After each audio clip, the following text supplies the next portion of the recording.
Unlike my esteemed colleagues on this call, my doctorate is in video games rather than something useful. So I will take this perch and the opportunity of being the last person speaking to present not sort of studious and fact-based looks into what we have seen earlier this month, but rather wild and, I admit, completely baseless kind of analyses and insights into what I think may be going on.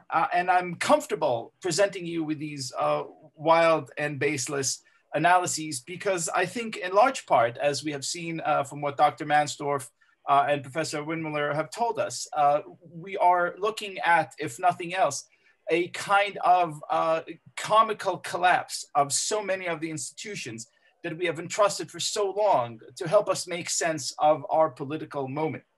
And so when we try to look at what happened on November 3rd, I think the first insightful question in true Talmudic manner is to ask what didn't happen. What didn't happen is I think this election was not about politics. It wasn't about partisanship. It wasn't about Democrats versus Republicans, as would be attested to by the slim, narrow margin that we saw. It wasn't, God bless, about these monolithic ideological divides that the left has sort of consistently tried to convince us really made up American public discourse, ideas of divisions of race and gender. Most American voters rejected those. They rejected those empathically. My one favorite statistic takeaway from this election was the notion that Donald Trump improved his performance over 2016 in every single category except for white men, which I think teaches us a lot about how fervently Americans rejected this narrative of racial divisions and this perspectives of looking at the world through the small, narrow lens of identity politics.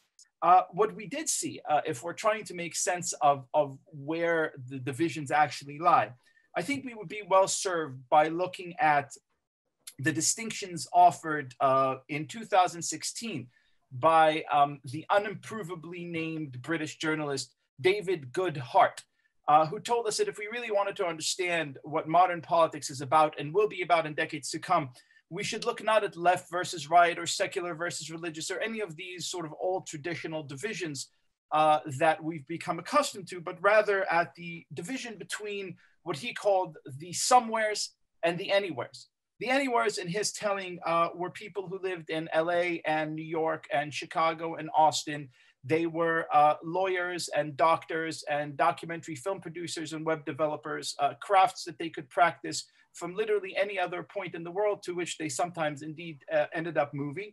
And their worldview connected them to this kind of like larger class or caste, if you will, of people who shared their sensibility, who shared these ideas. If they had a belief system that was strongly pronounced, it was this new progressive religion that had in its ideas this sort of cosmology of victimhood, of righteousness, of who gets to be prioritized over other people. On the other end of the spectrum are what Goodhart calls somewheres. These are people who live in Dayton and Dallas and San Antonio, people who are deeply, deeply, deeply tethered to the local places, to the specific geographies, and to the traditions and institutions that make and sustain these communities. And if you want to see who triumphed in this election, look, for example, at the Senate race in Maine. Our intellectual betters in the media spent months and months and months telling us that Susan Collins was really under threat. She may lose the election to Sarah Gideon. Sarah Gideon, bolstered by a lot of donations coming in through Twitter and Facebook from liberals all over the country, raised $68 million. Susan Collins raised $26 million, mostly from local people in Maine, and swept the election. Now, of course, this brings us, this being the JCPA, this brings us to the question, where does it leave the Jews? I think the Jews and the Jewish vote, and I think some of the numbers that we saw here today support this, really sort of fell neatly into these two categories. If you are a person who lived on the Upper West Side of Manhattan or in West Hollywood, you probably voted one way. If you're a person who lived in a different community that was more rooted for religious or geographic reasons to its origin, you were much more likely to vote very differently. I think in the long term, things are actually wildly promising for American Jews, and here's why. I think these two camps, the somewheres and the anywheres, and this bears out hours and hours more of analysis that I will spare you right now.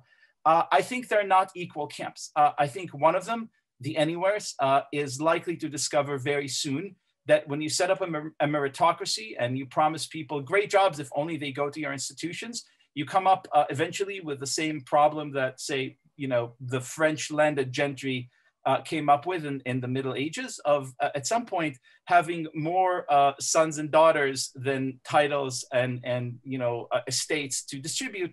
And then this whole class of people starts resenting you and starts clinging onto ideologies, as we're seeing today, that are deeply dangerous to the sort of survival and stability of the system.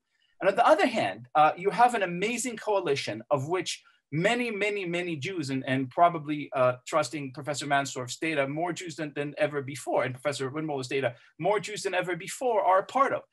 This is a coalition the likes of which I don't know that we have seen before. It includes people of various faith traditions. It includes immigrants from different communities. It includes a whole host of people, I think by far the majority of the country, that actually share a very profoundly similar American vision.